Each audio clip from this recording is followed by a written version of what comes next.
بسم الله الرحمن الرحيم. الرحمن علم القرآن، خلق الإنسان علمه البيان. الشمس والقمر بحسبان، والنجم والشجر يسجدان.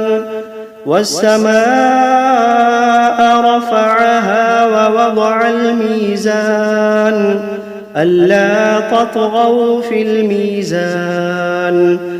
وأقيموا الوزن بالقسط ولا تخسروا الميزان.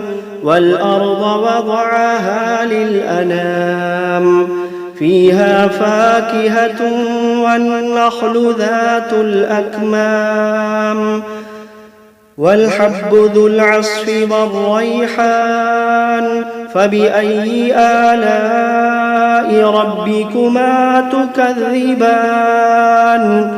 خلق الإنسان من صلصال كالفخار، وخلق الجان من مارج من نار.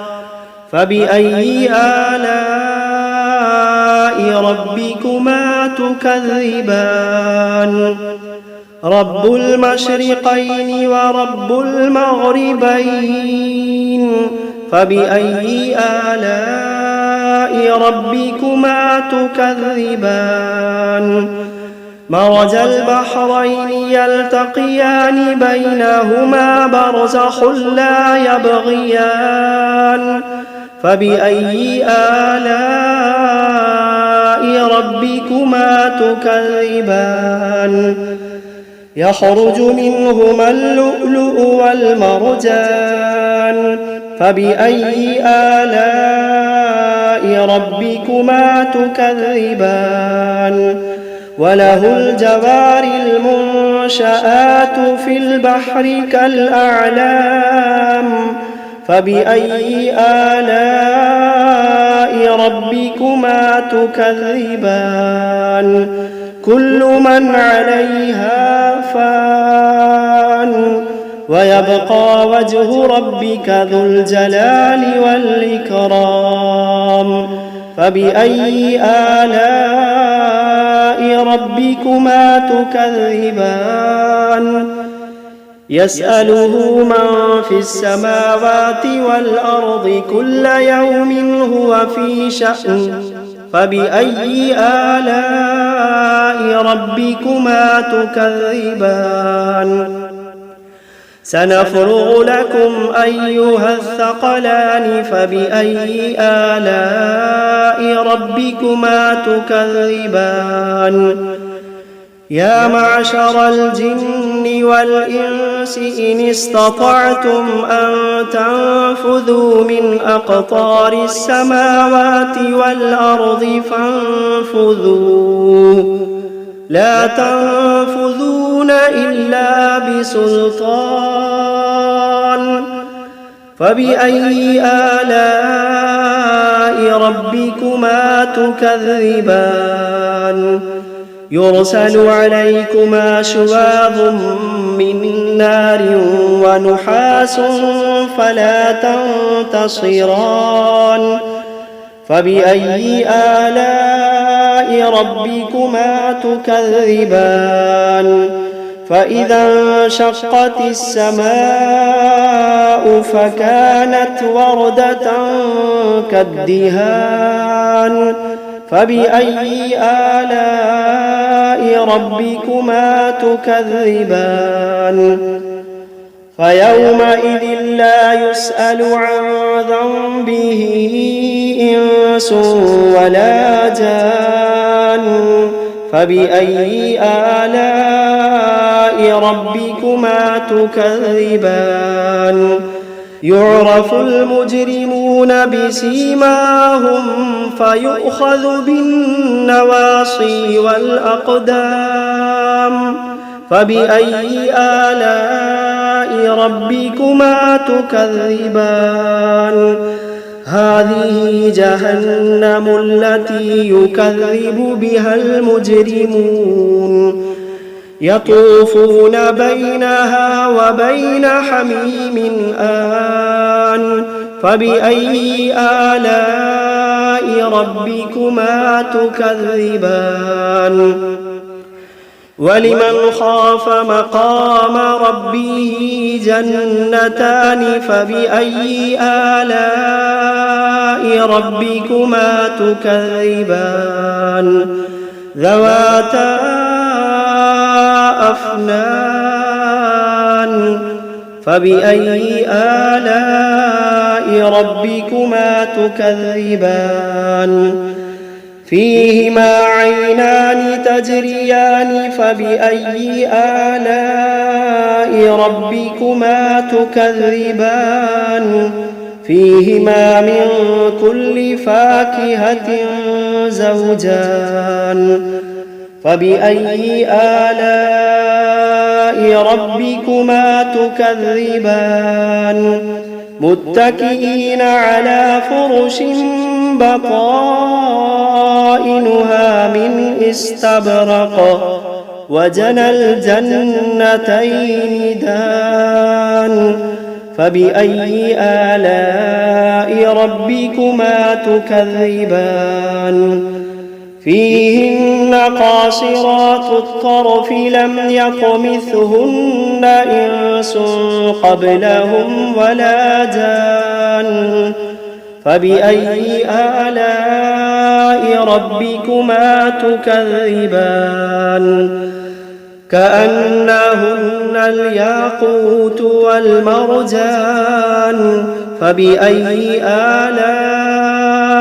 ربكما تكذبان هل جزاء الإحسان إلا الإحسان فبأي آلاء ربكما تكذبان ومن دونهما جنتان فبأي آلاء ربكما تكذبان مدهامتان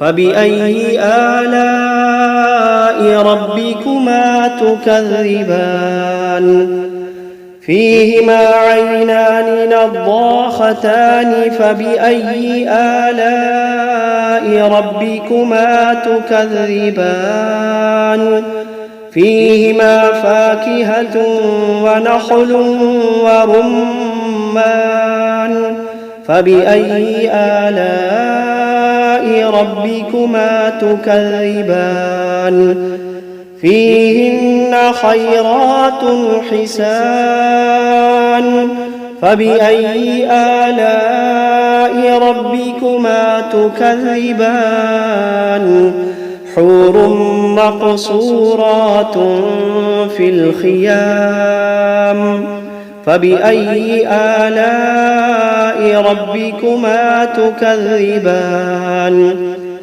لم يطمثهن إنس قبلهم ولا جان فبأي آلاء ربكما تكذبان متكئين على رفرف خضر وعبقري حسان فبأي آلاء ربكما تكذبان تبارك اسم ربك ذي الجلال والإكرام بسم الله الرحمن الرحيم تبارك الذي بيده الملك وهو على كل شيء قدير الذي خلق الموت والحياة ليبلوكم أيكم أحسن عملا وهو العزيز الغفور الذي خلق 7 سماوات طباقا ما ترى في خلق الرحمن من تفاوت فارجع البصر هل ترى من فطور ثم ارجع البصر كرتين ينقلب إليك البصر خاسئا وهو حسير ولقد زينا السماء الدنيا بمصابيح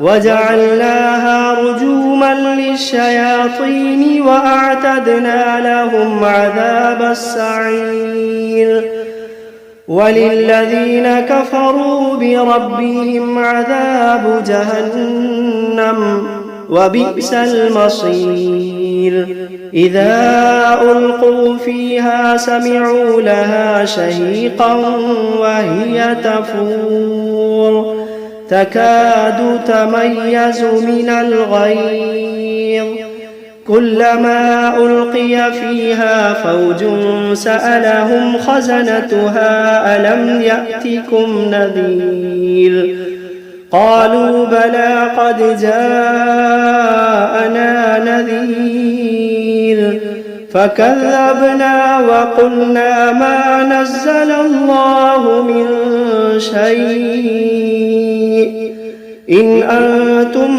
إلا في ضلال كبير وقالوا لو كنا نسمع أو نعقل ما كنا في أصحاب السعير فاعترفوا بذنبهم فسحقا لأصحاب السعير إن الذين يخشون ربهم بالغيب لهم مغفرة وأجر كبير وأسروا قولكم أو اجهروا به إنه عليم بذات الصدور ألا يعلم من خلق وهو اللطيف الخبير ألا يعلم من خلق وهو اللطيف الخبير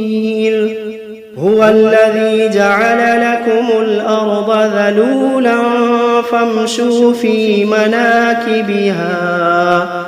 فامشوا في مناكبها وكلوا من رزقه وإليه النشور أأمنتم من في السماء أن يخسف بكم الأرض فإذا هي تمور أم أمنتم من في السماء أن يرسل عليكم حاصبا فستعلمون كيف نذير ولقد كذب الذين من قبلهم فكيف كان نكير أولم يروا إلى الطير فوقهم صافات ويقبضن ما يمسكوهن إلا الرحمن إنه بكل شيء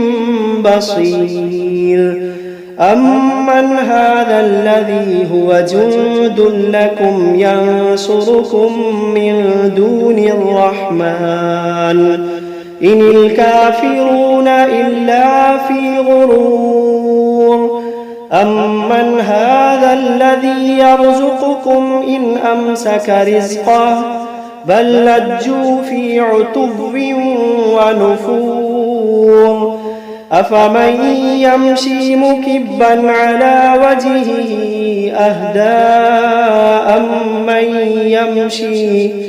أمن يمشي سويا على صراط مستقيم قل هو الذي أنشأكم وجعل لكم السمع والأبصار والأفئدة قليلا ما تشكرون قل هو الذي ذرأكم في الأرض وإليه تحشرون ويقولون متى هذا الوعد إن كنتم كنتم صادقين قل إنما العلم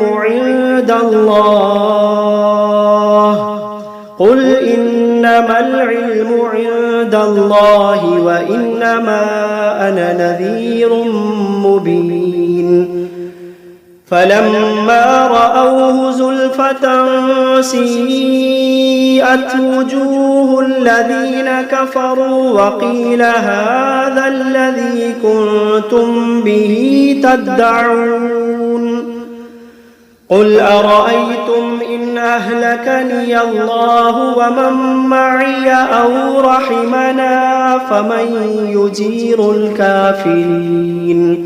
فمن يجير الكافرين من عذاب أليم قل هو الرحمن آمنا به وعليه توكلنا فستعلمون من هو في ضلال مبين قل أرأيتم إن أصبح ماؤكم غورا